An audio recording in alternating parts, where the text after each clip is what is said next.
At Arizona State University, we've made online education better, smarter, and more personalized so you can go further in your aspiring field. I decided to pursue medicine once I realized that ASU did have the online program for biological sciences. You're still required to learn the same curriculum. You're still being tested on the same content that anyone would be tested on in person. The comprehensiveness of the program prepared me so well for medical school.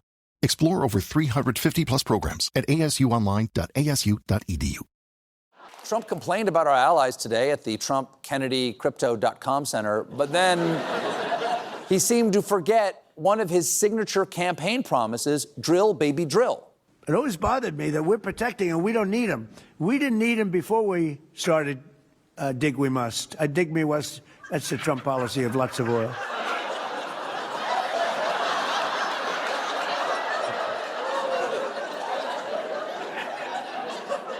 Is it dig we must or brain be broke? I'd like to know, but we don't know. Trump turns all of our allies against us, and now he's begging their help. It's like that classic children's book, The Boy Who Cried, you everybody, then kicked a wolf. Welcome to Quiet Riot, a politics podcast with a twist. Our aim is to take out the heat, but not the light, from the big issues of the day. I'm Andreou. And I'm Naomi Smith. We create the show not just for you, but with you, because we know there is no monopoly on good ideas. Nor are we armchair generals. We are proselytizing campaigners who give you plenty of actions to take to help make the world a better place. So take a beat, get comfy, and help us begin another Quiet Riot.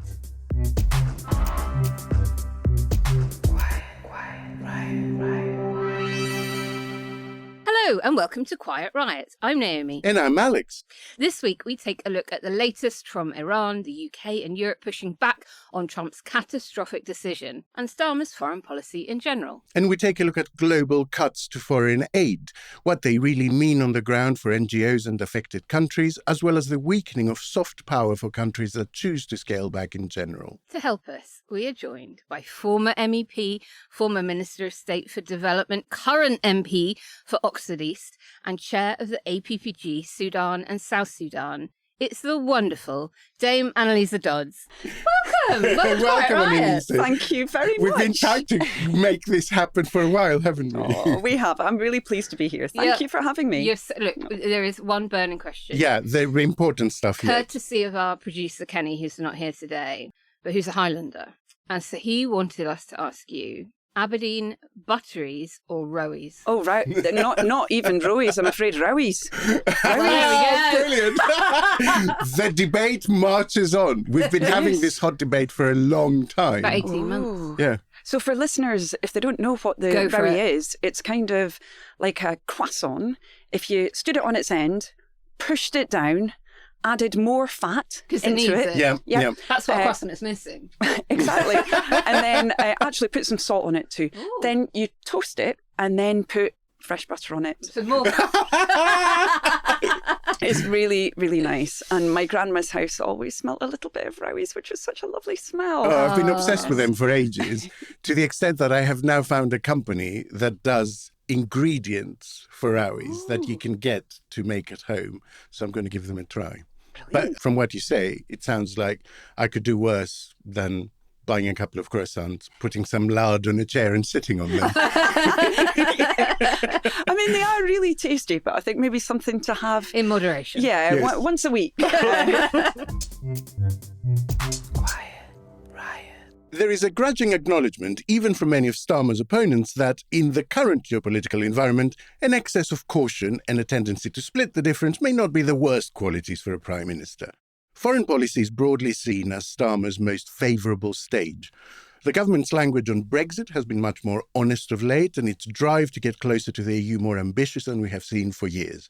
For Ukraine, the UK has been the key repairer of relations with the US whenever they have threatened to spin out of control. Starmer and Zelensky just announced a defence partnership, after which the Ukrainian president addressed MPs and peers. Let's have a little listen.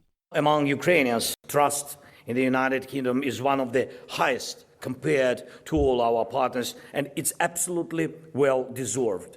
It comes from your support. When Ukrainians think of Britain, they know they can trust it. And I thank you for that. Together, we have saved many, many lives. And we can save many more.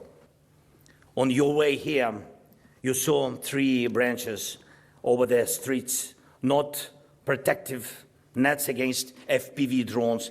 And all of us here worry a little about having fast mobile internet or Wi-Fi nearby, not about whether strong mobile air defense teams are on duty close to us. This way of life, open space, normal streets, normal buildings, not underground, feels so simple, so familiar, as if it has always been there. It's almost impossible to imagine it ending. But what guarantees that it will continue? Only our determination.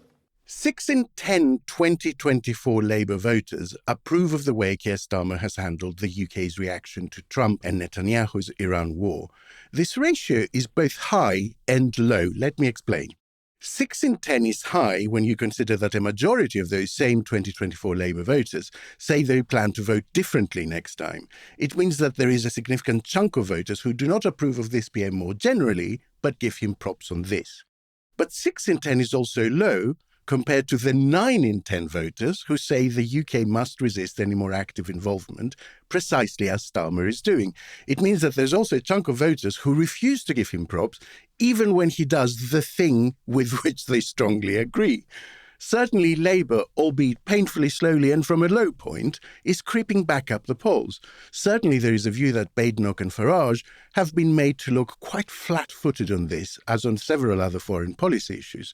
But is foreign policy ever a big influence on domestic voting patterns? And is the Starmer brand now so shot that no amount of right things can turn around a more general perception?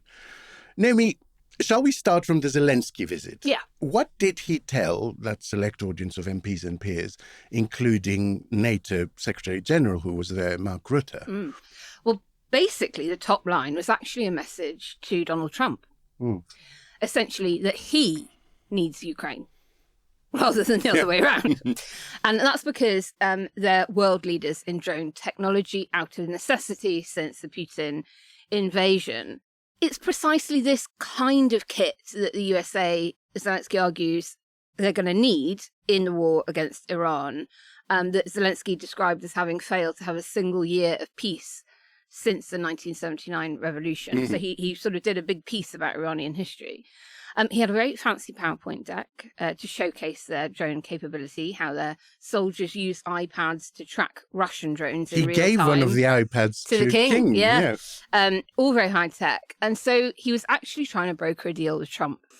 Really, the whole thing is designed to keep Ukraine in everyone's minds instead of abandoning the war happening on our doorstep because of the one happening in the Middle East. Not least because of real fears that the MAGA movement are bored of the Russian war, bored of Putin not being someone that they've been able to strike a deal with, and may pull out support for Ukraine completely. And at the meeting, Starmer said, Putin can't be the one who benefits from a conflict in Iran. If Putin captures this drone generating capacity and expertise, that's also quite a big negative. Exactly. So was there any meat to this defense partnership, or was it a sort of statement of intent, I guess? Right. So Starmer and Zelensky announced what they've called an industrial declaration. Okay. On anti-drone surveillance predominantly. AI features as well, weapons innovation, and all of that is going to combine Ukraine's battlefield experience and expertise with British high-end manufacturing. And I bloody well hope it is more than a statement of intent, because as regular listeners know well, I've just been aghast that the West knew it didn't want Putin to win, could never agree how Ukraine would, and they should have done much more to defeat this tyrant we have on our doorstep. But Zelensky's deputy head, Ihor Zhovkva, said, it marks a transition from political decisions to concrete practical cooperation between the defence sectors of our countries. The essence is simple and practical. We are strengthening each other. They're also planning even more joint training. However, when you read the actual text of the joint statement, it is full of words like we will explore, we will seek to, we will consider how to. Such cooperation may include. So I will probably need Anneliese's help in translating diplomatic language to decipher whether that is Diplo speak for, now actually we are cracking on with this, or, oh, here's a nice framework to, not make any strong commitment right now, but let everyone know, signalling effect, we are going to try and help each other. Yeah, I would say it's the former, definitely, because this is not the first time that collaboration has been talked about. My understanding is that there's been a huge amount of sharing of understanding about these new technologies. Of course, the flip side of the coin is that Russia has been using Iranian drones, the Shahed drones, in Ukraine. So there's a really urgent need, actually, for countries like the UK to be working with Ukraine on this. My understanding is that's already been happening operationally. This hopefully provides a kind of symbolic framework for that joint action for the future. That's interesting because, ghastly as it is, you need a war situation in order to test out these technologies. You can't just do them theoretically. So there is an opportunity there, I think, for practical cooperation. Anneliese, you've sat at the top table when things like this get discussed. How much pressure do you think would there have been on the UK to just follow the US on this, regardless of merit? Well, that has been the historical pattern for a long time. And personally, I think it's a real sign of the Prime Minister's determination and foresight that he has effectively gone against that historical pattern.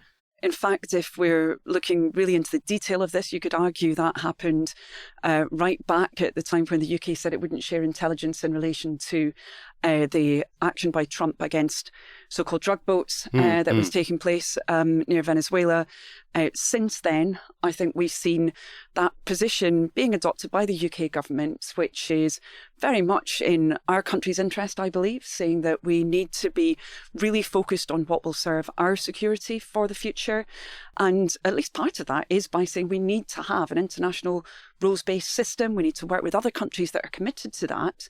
And that will sometimes mean taking a distinct position from the United States. That doesn't mean having a huge slanging match with President Trump. I don't think that will really get us anywhere. And I think the Prime Minister has been right to avoid that. But I think he is being really clear about where our country's interests lie and pursuing that doggedly. Yeah, he's had some criticism from the left as well for allowing the US even to use UK NATO bases. Is this visit by Zelensky an attempt, do you think, to make the unspoken factor in this out loud? Because we have to make ourselves just useful enough to America to avoid Trump going, I'm withdrawing all intel support, as he did when he first came into office. Like, there is a level where the relationship could get even worse, is what I'm saying. And is there merit to trying to walk that tightrope? I mean, I believe there's a genuine commitment to Ukraine from the current government, and indeed, to be fair, with the previous Conservative government as well. And that is, again, in our interest, because this war is, pretty much on our doorstep, the first war in Europe, of course, for many decades. I personally think it could be dangerous to try and read a longer-term game plan into comments by the President of the United States. I mean, he's been extremely critical of the UK and indeed of a number of other European countries on a whole range of different subjects, kind of breaking the mould, really, in that respect, given what normally would be friendly relations where we wouldn't comment on each other's domestic politics. Well, that is a completely different world now. I think, really, this was a straightforward move that we saw with President Zelensky in the UK, of course, Mark Rutte as well, really saying that we need to cement cooperation and putting some real heft behind that commitment. I guess I'm just wondering whether everything that happens on that side of the Atlantic acts to compress the relationships on this side of the Atlantic, sort of pushes us just a little bit closer together. And on that, I guess, Naomi, on Brexit, I mean, the last couple of months have been a marked pivot. Are those warmer words translating into action from your contacts? Is there work going on in the background? There's been a lot of work going on in the background. I like to think of it as like the submarine. They're on the top of the water before they set off, and you hear all the noise, maybe post a summit and lots of news around it, and then they kind of disappear, and everyone goes, "Oh my God, has it gone cold? There's nothing going on. There's nothing going on. Why are we not hearing anything?" But they're essentially in negotiation, and then a few months later, the periscope pops up. I think the periscope is popping up. Quiet, Riot. You didn't start a business just to keep the lights on. You're here to sell more today than yesterday. You're here to win. Lucky for you, Shopify built the best converting checkout on the planet. Like the just one tapping, ridiculously fast acting, sky-high sales stacking, champion of checkouts. That's the good stuff right there. So if your business is in it to win it, win with Shopify. Start your free trial today at shopify.com/win. Quiet, Riot. So we've had a few things, and I would like to comment on Rachel Reeves' May's lecture earlier in the week. Brexit did deep damage. Recent independent studies indicate its GDP impact could be as much as 8%. Deals with India, the United States and other allies are extremely welcome and beneficial. But no trade deal with any individual nation can outweigh the importance of our relationship to a bloc with which we share a land border, with which our supply chains are closely intertwined, and that accounts for almost half of our trade. There is also a strategic imperative for deeper integration between the UK and the EU in our shared need for greater economic resilience. So my choice, the choice of this government, is not to turn back the clock, but to look forwards to a new and stable future relationship. I think it was trailed as being, oh my God, there's going to be this huge intervention from the Chancellor on our relationship with Europe. And then it may have felt like, oh, this is kind of more of the same. It's not for, I think, one very different reason. This is the first time I've heard a government minister say, we need closer alignment with Europe for growth. Not just, we will align to, shave off costs and red tape for SMEs. It's now pivoted into the imperative. And it is imperative. We've had GDP figures not looking great. We are now going to have more inflation as a consequence of Trumpflation, as some of the papers are calling it. So I think that's really important. And also she began to put more detail onto the alignment that the UK will ask for beyond that, which was agreed at the last summit, which was around energy. And of course, we also had quite a lot of talk about youth mobility. I will come back to that in a second. But I don't think it's just changing here. Actually, we've had a couple of quite interesting things in the last 24 hours or so. The Finnish president said at Chatham House this week of Brexit, I do think it's not only shooting yourself in the foot, it's like amputating your leg without medical reason for doing it. And he said he expects the UK to rejoin the EU. And then France. This is interesting because the French maybe are the least willing to accommodate the UK wanting to get that close relationship. Certainly the gossip is that they're the main obstacle to the defence partnership. And the French foreign minister has started to talk about the UK rejoining the single market and customs union with all of its associated privileges and duties, and that we would be welcome with, quote, open arms. So I think Europe, probably exacerbated by Trump's tariffs, Trump's wars, and his threat to withdraw from helping Europe be secure, are now having to have a bit of a rethink about, okay, maybe we do need those pesky Brits. Let's get back to what that could look like. I mentioned tuition fees. Over the weekend, there was quite a lot of noise from lobby journalists who had been in Brussels saying the Europeans are insisting that to get some kind of youth mobility scheme, as was agreed at the last summit, that the UK will have to offer domestic fees to EU students. Now, we all know the parlous situation that our university sector finds itself in from a financial perspective, and that is just not reasonable and ask at the moment. Do I think that they will be hard and firm on it? No. Do I think a compromise can be reached over some kind of a reduction in the international fee for EU students? Possibly, yes. And I also do think that the UK government is right in its negotiating position to be pushing back on that. Essentially, what it's coming down to is what we've always known. We will have to pay to play. We either rejoin the EU or, beyond the scope of the Trade and Cooperation Agreement, we will have to either pay for or accept freedom of movement in return for much more out of the EU. Of course. Anneliese, we look at the Iran mess and how that's kind of galvanized the sort of pan-European solidarity to say no to Trump. Has Trump been a bigger factor than people appreciate in terms of changing the calculation for the UK? Like, if you're now in a world of spheres of influence, and you're saying there's China over there and America over there, it becomes much more fundamental to say what is the strongest and most unified iteration of Europe so that it can claim its own space in the world. Yes, although I would argue that those pressures were also present because of attempts from Russia to interfere in the UK's politics and many other Western European nations. So there was already that shared, certainly defence imperative, security imperative that the UK had with other European nations prior to Operation Epic Fury, so-called. I think it's really important that we intensify that collaboration. I've said to many of my friends within the EU, we cannot have a safe failure Mark II. We have to make sure that we're sorting out these issues about defence procurement between us. I've also argued we need to be working... SAFE, for listeners, is the scheme via Security which action. Countries can borrow money for defence spending. And the idea is that for procurement, the UK becomes part of that. Yes, thank you. And I really believe it would be incredibly helpful, not just for the UK, but actually particularly for the EU to have access to UK expertise in advanced manufacturing for defence purposes. I mean, I would like us to also be working together on some of the foundation conditions really for effective defence now. I think we should be working together far more on artificial intelligence regulation, on how we defend our democracies from some of that foreign influence. And I'm quite encouraged by some of what the government has said around this, but I'd like to see it being more structured and at political level.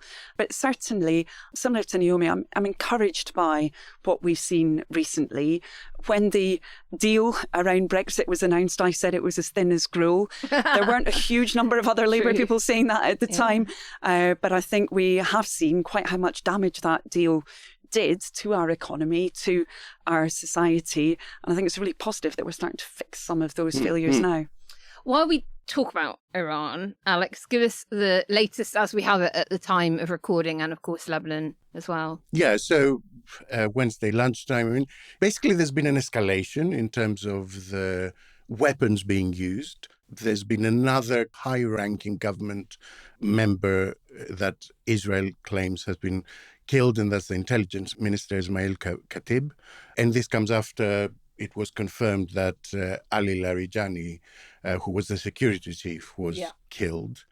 This could be a very long and very damaging thing if we're saying we're going to keep bombing an entire country in exchange for killing one member of the Iranian cabinet every couple of days at the cost of huge collateral damage. And it feels like these names are more as a justification of the cock-up we've ended up in. Yeah. Meanwhile, less attention is going to the stuff going on with Lebanon, which I think is actually the major escalation going on. Israel is going north and telling people to evacuate big southern regions in what it says is a war with Hezbollah. And it's the same pattern, right? So you're punishing an entire country or an entire region, exactly as happened with Gaza, in order to pick off a few people that you think are dangerous. And it's just not how, as an international community, we decided war will work post-1945. There was a reason we sat down and created these rules to say you can't just carpet bomb an entire country to get one person that you think is dangerous. And this is what's going on several fronts. Now, we disagree with it because we like the rules-based international world order. But where is the MAGA camp? I mean, how is this playing out for him domestically? Look, it's interesting because the big thing that happened is Joe Kent resigned. Who was he? So he is a very MAGA-plugged, very right-wing person that Donald Trump handpicked and made director of the National Counterterrorism Center, and a retired Green Beret, so someone of military experience. Stuff. Yeah. But very much a firm Trump. True believer of the 2024 and campaign. he wrote in his resignation, I cannot in good conscience support the ongoing war in Iran. Iran posed no imminent threat to our nation, and it is clear that we started this war due to pressure from Israel and its powerful American lobby. I think it's interesting how Trump reacted to the resignation. Let's have a little listen. I didn't know him well, but I thought he seemed like a pretty nice guy. I always thought he was weak on security, very weak on security. But when I read his statement, I realized that it's a good thing that he's out. We don't want those people. They're not smart people or they're not savvy people. So make that make sense, that he thought he was weak on security, so he made him head of the counter-terrorism authority. In normal times, this would be a huge scandal. You're getting people like Joe Rogan and, commentators that are, again, very much on the Trump side, saying this is a betrayal of what we voted for. What we voted for was America first, etc., etc. There are alternative views, reasonable alternative views, like Al Jazeera's Andrew Mitrovica, that the idea of MAGA fracturing is fantasy, basically, that disquiet and dissent is not rupture. Because you want to believe it's true doesn't mean you're seeing little things bubble up and, you want them to be breaking up, and so you manufacture that. So what do I think? Why is this important? I think it could be a serious thing or not. If you look at the words of Joe Kent in his resignation letter, he's basically saying that Netanyahu conned Trump into a war. That might be a fracture in the MAGA camp, but loyalty remains with Trump. He will find a way of claiming it as a victory, and the vast majority of the faithful core voters will eat it up. If, however, it is a re-emergence of a sort of anti-Semitic side of the far-right conspiracy rump, it might be more serious, because that alliance was always quite uneasy. There are large swathes of the far-right who are steeped in decades, centuries even, of anti-Semitism. And Netanyahu is also an authoritarian, and he's hard right, and he's fighting Islam, only gets you so far away from that. So if this stays at the level of Trump betrayed his America First promise not to get involved in foreign wars, it's damaging, but in a limited and recoverable way, I think. If this turns into Trump is in the pocket of Jews, this is their view, not mine, please understand. But if this does turn into Trump is in the pocket of Jews and a traitor to the white Christian cause, then it turns into something altogether different and much more scarring to that side of American politics. So we have to see how it develops. And the Dems are certainly feeling buoyant about the midterms. What do you think, Anneliese? I mean, clearly that kind of a description and form of anti-Semitism is truly disgusting and repellent.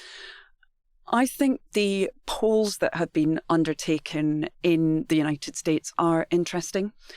I cannot remember another war, whether a so-called war of choice or a war of defence that the US is engaged in, where at the very beginning there was a majority in the United States who did not support it. I believe it started off with about 60% of people not supporting it. I suppose in many senses, the president holds the cards of deciding when he will declare victory. But of course, this is having an impact on not just many other countries, but on many individuals as well. We've seen the impact on particularly those who use heating oil within the UK already. Yeah. And I think, the UK has been right to express concern about this. Of course, it's not the first time that we've seen supplies for the UK being disrupted by Iran-linked actors. But the reverberations from this, I think, will impact on all of us well beyond whenever President Trump might declare the end of the war. Yeah. Naomi, on the subject of Keir Starmer's foreign policy, looking at those gaps in polling that I mentioned at the introduction, where people seem to approve of the position, but fewer people approve of Starmer taking that position.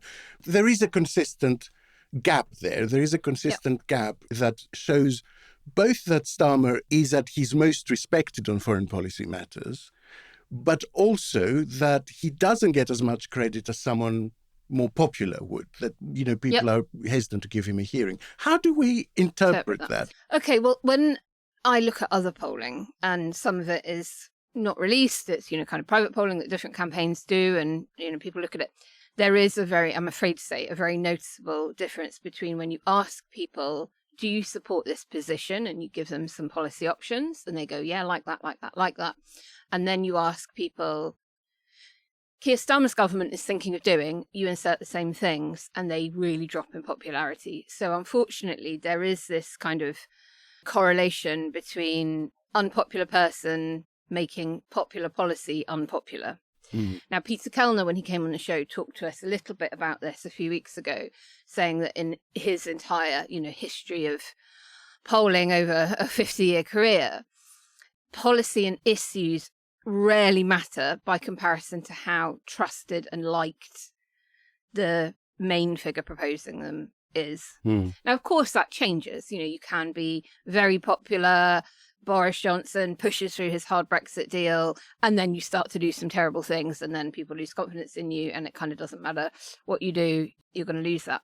Do I think the current Prime Minister is in that situation? It looks like that might be the case. Certainly Reform have seen it's now a noticeable dip. They're now on aggregate on 26. That's 5 points below from where they were like 3-4 months ago at their height. And certainly the Conservatives don't seem to be cutting through much, and the Lib Dems aren't either. I mean, they've dropped quite a bit. And we just looked at an interesting poll in Scotland. It again shows sort of Labour taking back second place from Reform at the moment. So again, you're seeing all caveated with polling models get weighted differently and trained on different things.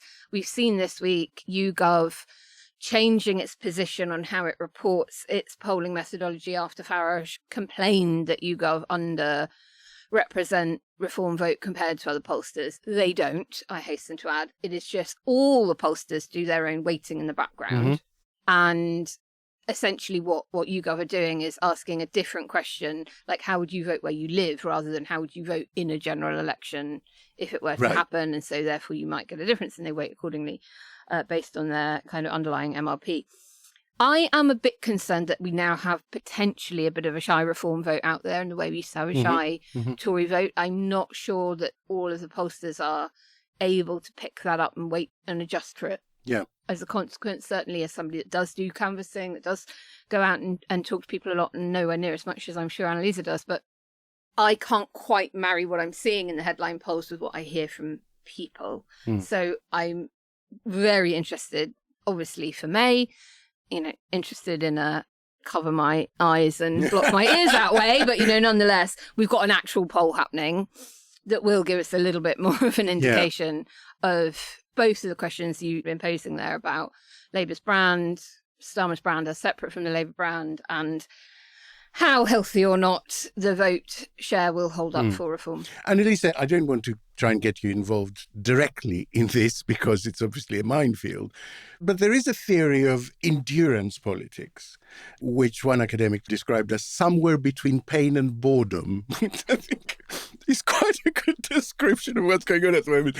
And that's the idea that if you absorb and absorb and absorb all the negativity, eventually voters actually begin to reward you for that. They begin to admire the way you've taken your lumps. And we have seen that actually in the past.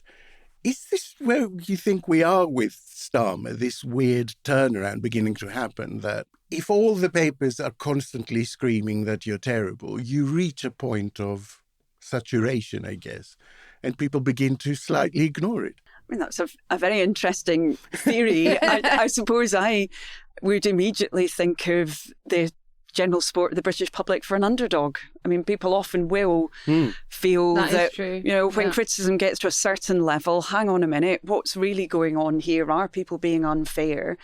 I suppose the other element to what you just said is the fact that people are consuming news so differently nowadays that having messages and policies that are talked about over a longer time period is really important for people being aware of them in the first place. I mean, the days when you could have a grid with, an announcement from the Prime Minister or Secretary of State, 6 o'clock news, and everyone would know about it. I mean, those days were gone some time ago. Yeah. So I think it's very positive that the Labour government has said they're going to change their approach. They're going to use lots of different types of media. They're going to talk about policies we're putting into place for a much longer time period.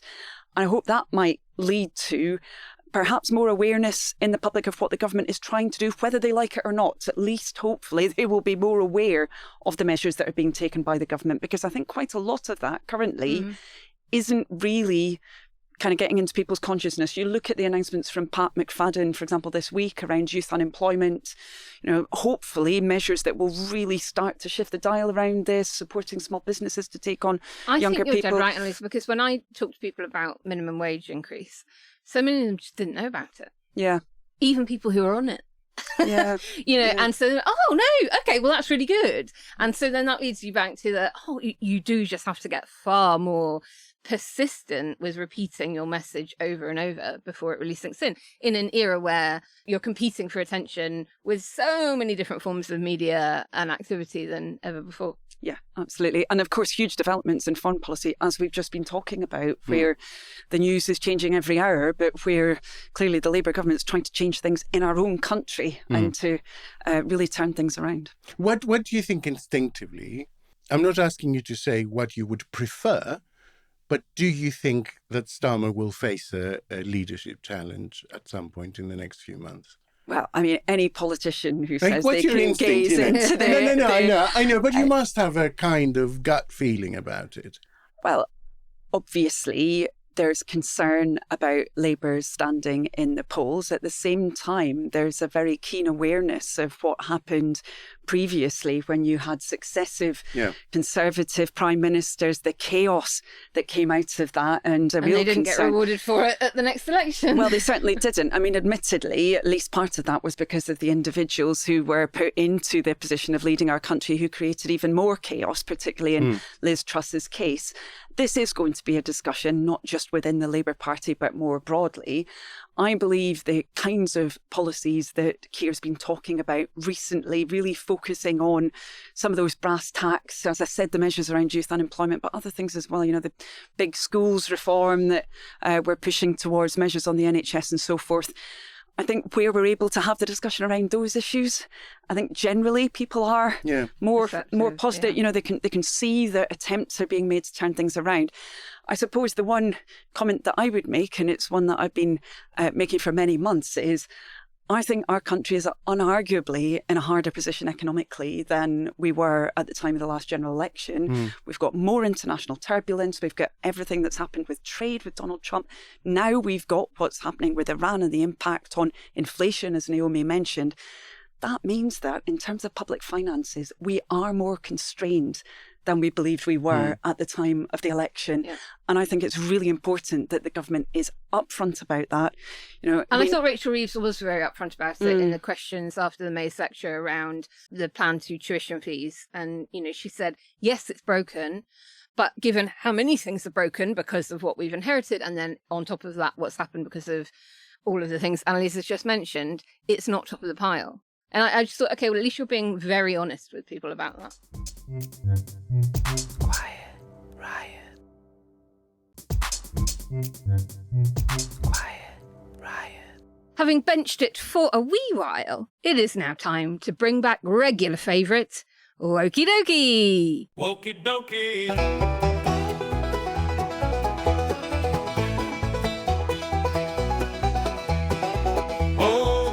Alex, what's woke this week? Not only can I tell you what's woke this week, we finally have what we have been looking for, a definition of woke. So Nigel Farage posted last week, the Bank of England is replacing Winston Churchill with a picture of a beaver on our banknotes. This is the definition of woke. There we go. All right, so now we know. So now we know. So it's not soya milk, it's beavers and wildlife. Yes. Let's have a little listen to what Brits living in Benidorm think. Okay. How do you feel about Winston Churchill being taken off banknotes? The country's too woke.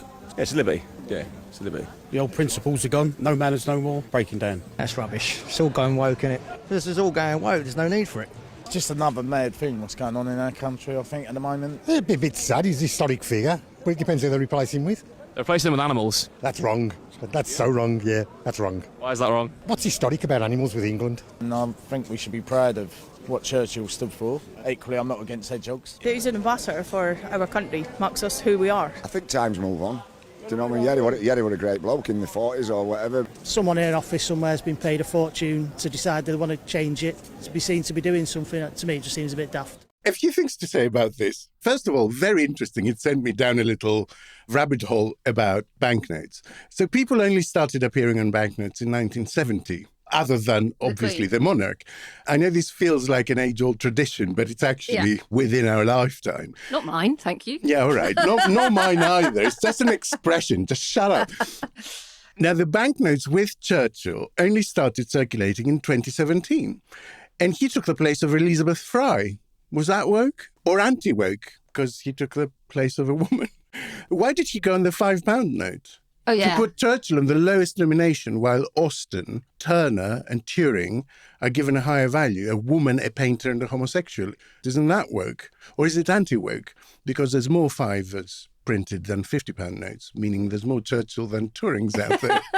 Anyway, so I looked at the history of this, which is quite interesting. So the Royal Bank of Scotland's notes at the moment have 4 Scottish women on them. And on the other side, wildlife, which I thought was quite interesting. So we've got Nan Shepherd on the £5 Scottish note, and on the other side, a pair of mackerels.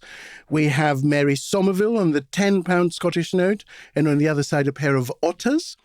£20 note has Catherine Cranston and red squirrels, and the £50 note has Flora Stevenson and ospreys. Also, Bank of Ireland has its own. That I didn't know. But they all look the same. So they all have exactly the same design. They're just different colour, which I think is also interesting. Oh, it's really annoying when you go to Northern Ireland and you get a Bank of Ireland sterling denominated note, and then you can't use it when you come back to England. Well, I mean, you can, but people don't take it. What's fascinating is I didn't know the Scottish notes are legal currency, but they're not legal tender. Okay. So shops can refuse them. And do. Including in Scotland. They're not legal tender in Scotland. As a matter of fact, Bank of England pound notes are not legal tender in Scotland. Only Royal Mint coins are legal tender in Scotland. A shop can refuse anything other than Royal Mint coins. I think you've probably just designed Nigel Farage's next campaign. But isn't that just bonkers? And then the other thing is that if the Bank of England notes are meant to be the universal currency, why has there never been a Welsh person on it and only one Scottish person on it? Terrible. There has been Adam Smith on an old Bank of England note. So there's obviously not a theoretic bar on putting someone non-English. And so why has there never been a Welsh person on it? Or a Cornish. What about the time limit? Like when Churchill went on to the note, where his family kind of told, oh, this is a 5-year thing, or presumably it was never envisaged it would be ad infinitum. No, never. As a matter of fact, the reason banknotes change is for security. It's an anti-fraud measure. Because the longer a note stays in circulation, the easier it becomes. To copy. And so changing it is always an anti-fraud measure. And not only that, this particular change is intended to explore further anti-fraud features because of the way the notes are constructed at the moment. They can be slightly holographic. So they're talking about making the animals move so that they become even harder to imitate. And the backlash to this, I've been very, very surprised. I'm not surprised by Nigel Farage. I mean, he will jump on any bandwagon. Tom Tugendhat talking about the weakness of not being able to make tough choices and instead going for bland neutrality. Spectator outrage, Telegraph outrage. But Ed Davey getting involved, putting out a video going, deserves better than being replaced than a badger. No, it's worse than that. The full video, he then goes on about the war and all the rest of it. And for a liberal audience, small L and big L, that is so tone deaf. Like, the war was a collective effort. Everyone made a sacrifice. We do not deify one person as having ended World War II. It's just completely ridiculous, and he deserves the backlash he's been getting. So, yes, replacing Churchill with a badger or beaver or, heaven forfend, a tit. The definition. Maybe the definition of woke, but there is no light without shade, Naomi. So think of the profound joy we will all feel when in 2040, when nobody knows what a banknote is, and that animal is replaced by Princess Di, eating a Saveloy carried aloft by Paul Gascoigne, who is waving a St. George's cross made from Horatio Nelson's Y front. So yes, beavers are woke, but sometimes you have to let woke things happen in order to have something to campaign against.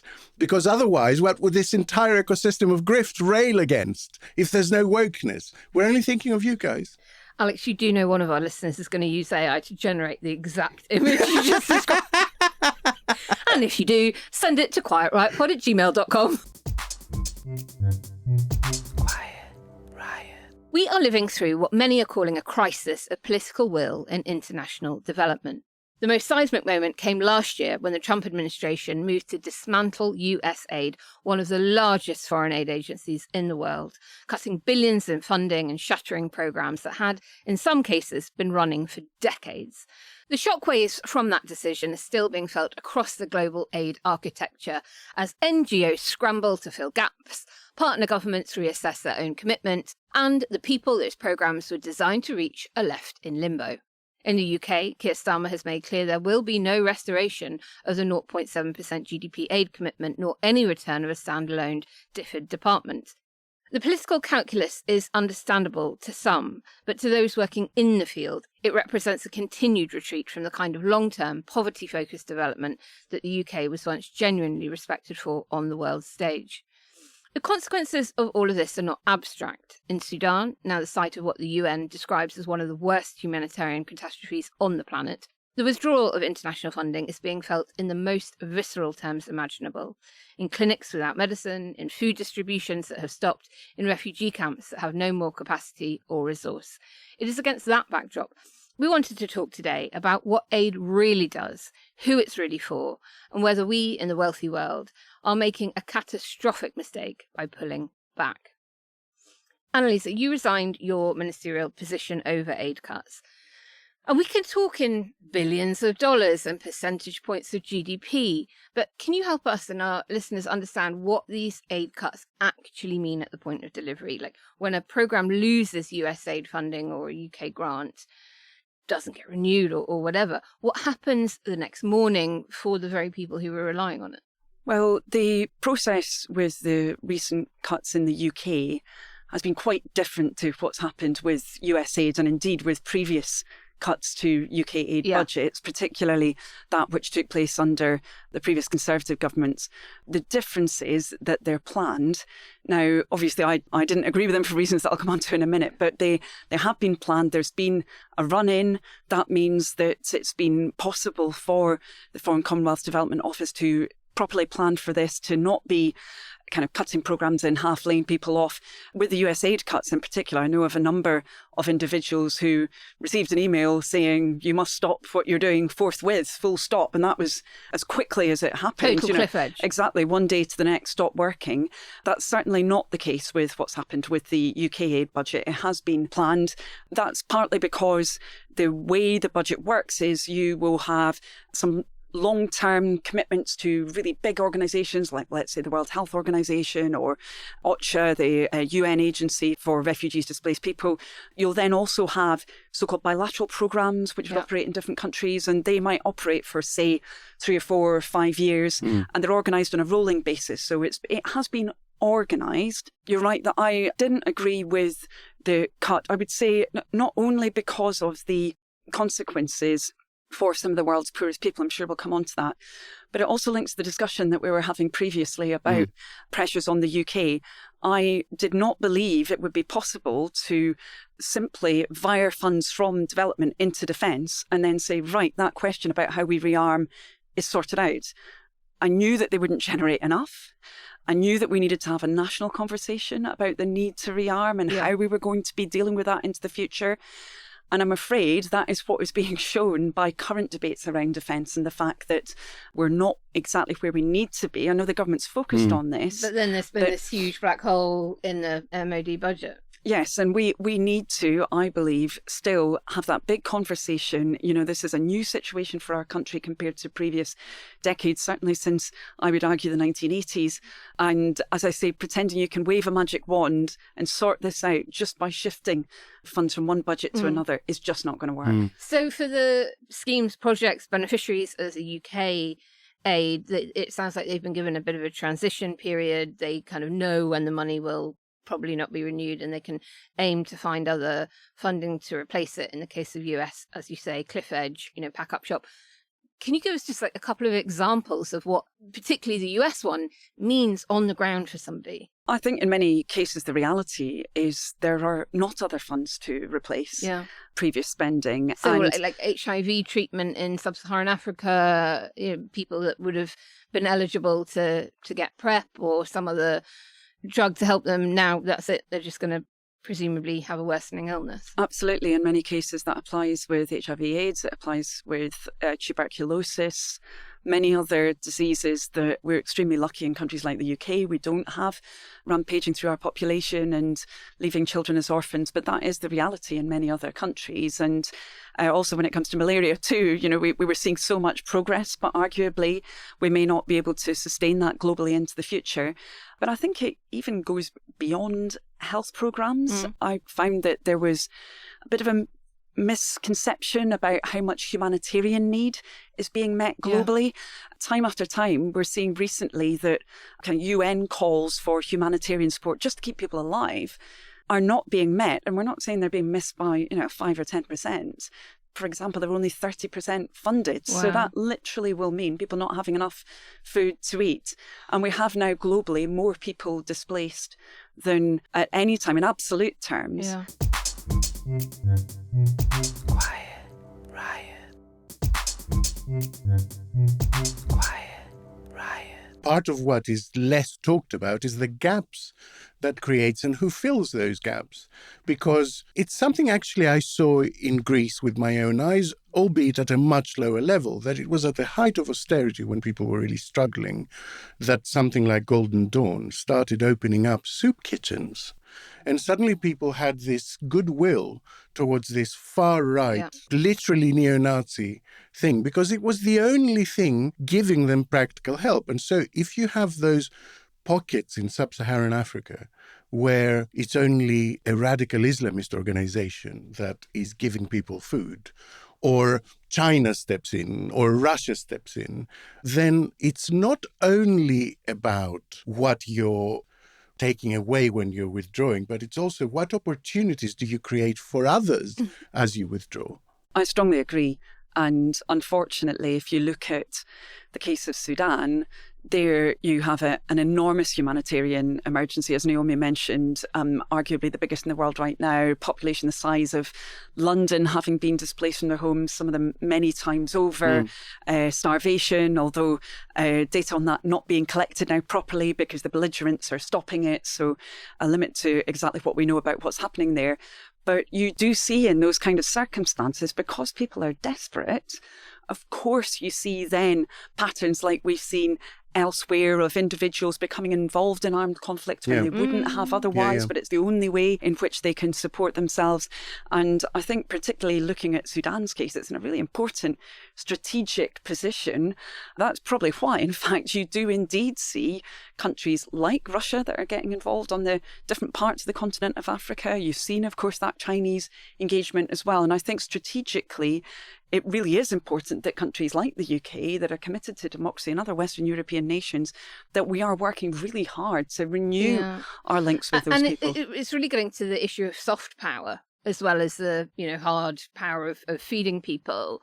And, it's not just a bleeding heart argument, that, is it? It is one of the most cost-effective tools we have, or any country has, to project influence and, help maintain stability in regions, particularly ones that matter to us. So did that argument gain any traction when you were kind of trying to, stop the UK from doing what it chose to do on aid? I mean, I feel, if I'm being completely honest, I think at the time when the cuts happened, many people, myself included, were concerned about how we would increase defence spending, and there certainly wasn't any relish coming from the Labour side about cutting the aid budget. However, as I mentioned before, I don't believe that we dealt with that challenge of rearmament through the cuts, but then there have been those negative impacts. I think that's unarguable, not just for population served, but as you mentioned, for the UK's reputation as well. Now, that this wasn't conducted, as I mentioned before, in a chaotic way. Nonetheless, it does signal for some a suggestion that the UK is pulling back. Now, I know that the Minister, Jenny Chapman, is working really hard on this, doing her absolute best. So, of course, is Yvette Cooper. We've had the Africa strategy, for example, released under the Labour government. I think that's a really important document, first time ever, based on consultation with people in a huge number of different African countries. But we really do need to be doing more on this. Thank you, Mr. Speaker. I'm very grateful to you for granting this urgent question. The scale of suffering in Sudan's war on civilians is almost impossible to comprehend, as my right honourable friend said. A population the size of Australia's living in acute hunger, a population the size of London's forced to flee their homes, consistent reports of conflict-related sexual violence, and consistent warnings that if the international community did not act, we would see effectively a slow-motion Srebrenica. And my right honourable friend set out those reports yesterday evening of what may have happened at Al Fasher's maternity hospital. The idea that 460 people could have been slaughtered in a maternity hospital, patients, their companions and medical staff, is surely, must be, a turning point in this war, and the international community's focus on it. So very quickly. Isn't it also a Home Office issue? Because one of the things that often strikes me about the aid debate, and I'm sure everybody listening, is how little it engages with the basic logic that if you don't help people survive and rebuild where they are, you are inevitably contributing to mass migration and people trying to flee torture, famine, war, epidemic, environmental disaster, and of course climate. So can you make that argument plainly to an electorate that might be quite anti-immigration at the moment? That, you know, hey, if you're really worried about immigration, you really should be helping to... Over there. Yeah. Or is that just too hard an argument to make? I believe it has to be an evidence-based argument, and we've got to be really transparent and honest about the drivers of migration. If you look right across the piece, if people get a little bit more well off, actually it's often at that point when people might think about migrating. But if you have really well-designed programmes, actually, to be fair to the UK government, the likes of which the UK is pretty good at delivering, what you can do is increase people's faith in their home country, that things are improving in their home country. And there's some pretty good, robust evidence now available about what happens when, for example, there's an announcement of investment in their country and how that increases people's faith in their home nation and their desire to stay there. But you also can ensure that people are better able, when they've been displaced through conflict, to stay in their home region. So overwhelmingly, people do not want to, of course, in the first place, be forced from their homes, but secondly, to have to travel thousands of miles. Exactly.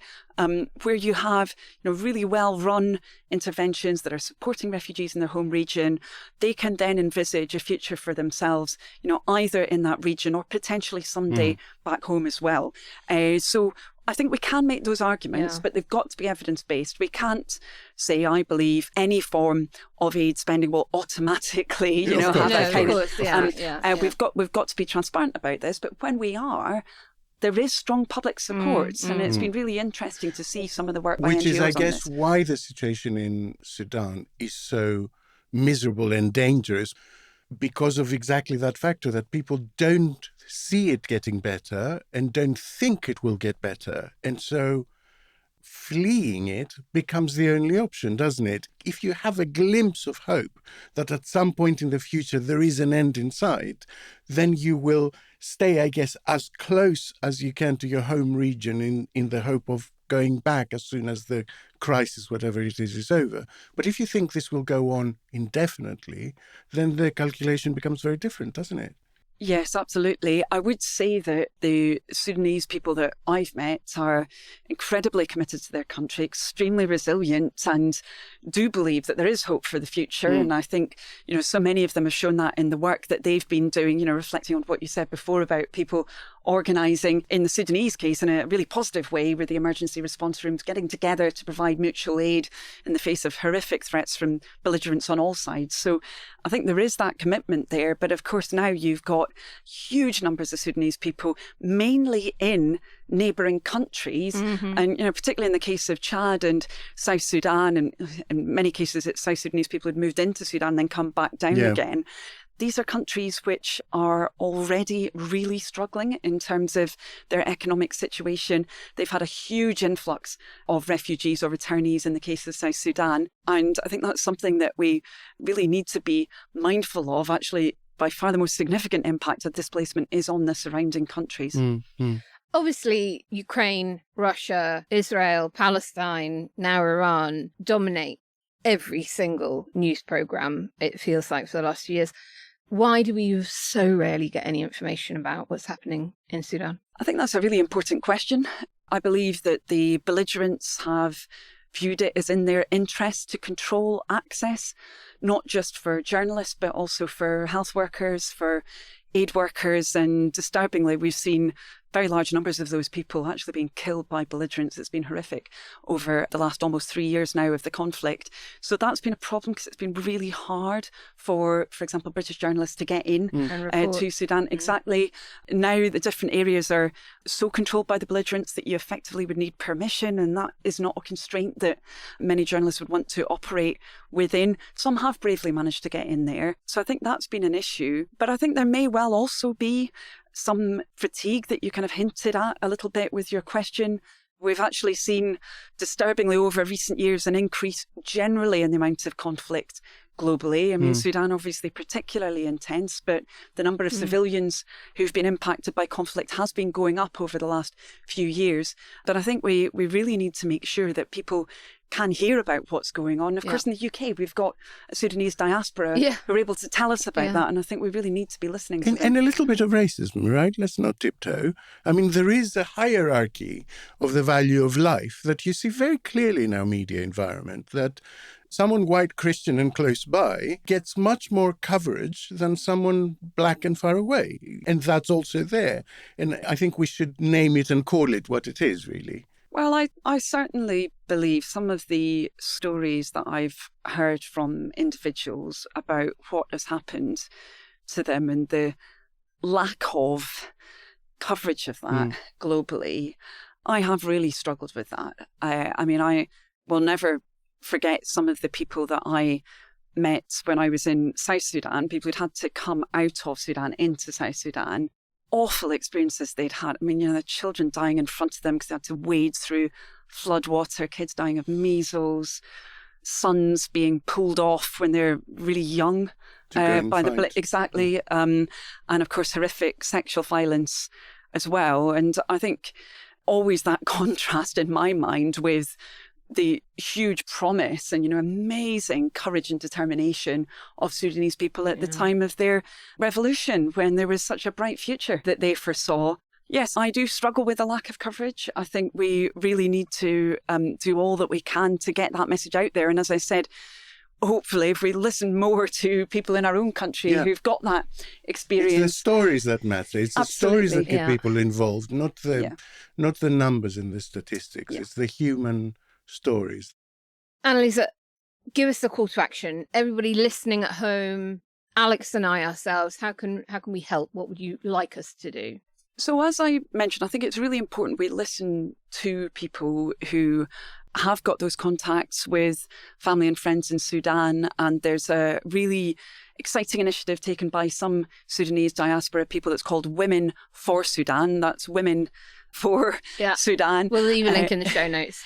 They're volunteers, but they're trying to do what they can to let people know about what's happening, to spread calls to action. They've got a LinkedIn page for people who are on LinkedIn. I'm sure they communicate on other forms of social media too. And I'm sure they would love to have some more follows from people who might be listening to this. And if you do that, then you'll be kept up to date with some of the initiatives that are taking place, particularly around making sure that Sudanese women's voices are heard. I'll tell you what we'll do. We will commit here and now to interview someone from that organization and put out a special episode in the next couple of months. So we'll get in contact with them and we'll pop them in the show notes. Oh, brilliant. Thank you. Quiet, Riot. And now it's time to put a smile on your chops, because we really need it after today's episode. It's time for some good news. It's time for Grin and Share It.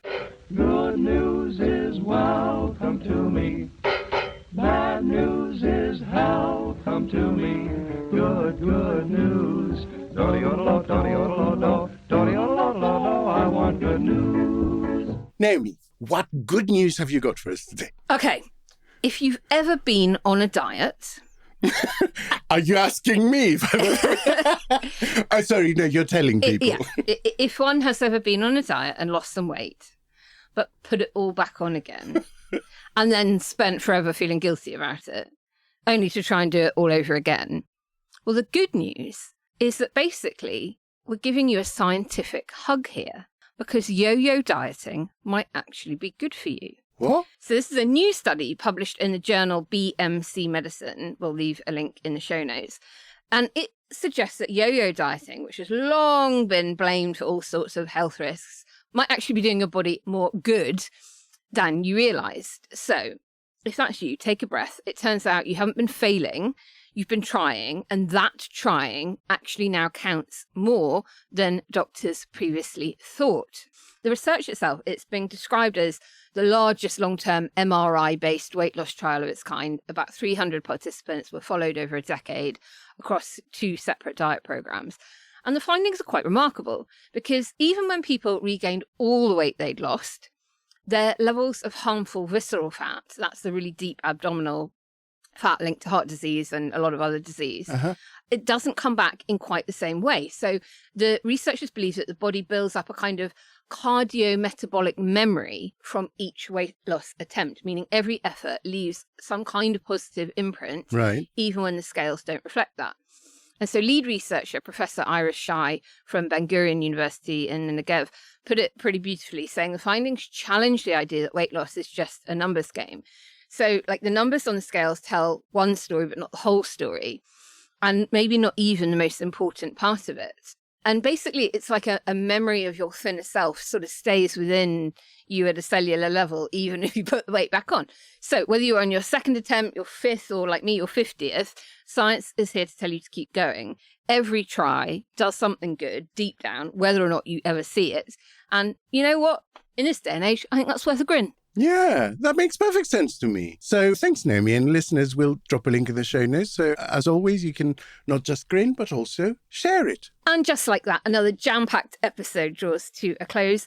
Listeners, thank you for your ears. And Anneliese, thank you so much for joining us, and especially for all of your insight, particularly about Sudan. It's a pleasure. Thank you for having me. If you enjoyed the show and want to help other people enjoy it too, even if they can't afford to pay, please head over to ko-fi.com/QuietRiotPod for as little as £5 a month to help us carry on bringing the show to everyone at the same time, regardless of their financial situation. We'll be back on Sunday, so until then, enjoy the sunshine and keep on rioting, but quietly. We love you lots. Bye! Quiet Riot is an audio production by Cooler Heads with Naomi Smith and Andreou. Produced by Kenny Campbell. Music by Mariana Sangeeta. Artwork by Simone Canelu. And edited by me, Alex Reese. Quiet Riot. Trump held a rally down there, and he introduced a unique way to pronounce that state. We have added 70,000 new construction jobs in Kentucky. Okay? Kentucky. Kentucky. How can you not know how to pronounce that word? It's on every one of your chicken buckets.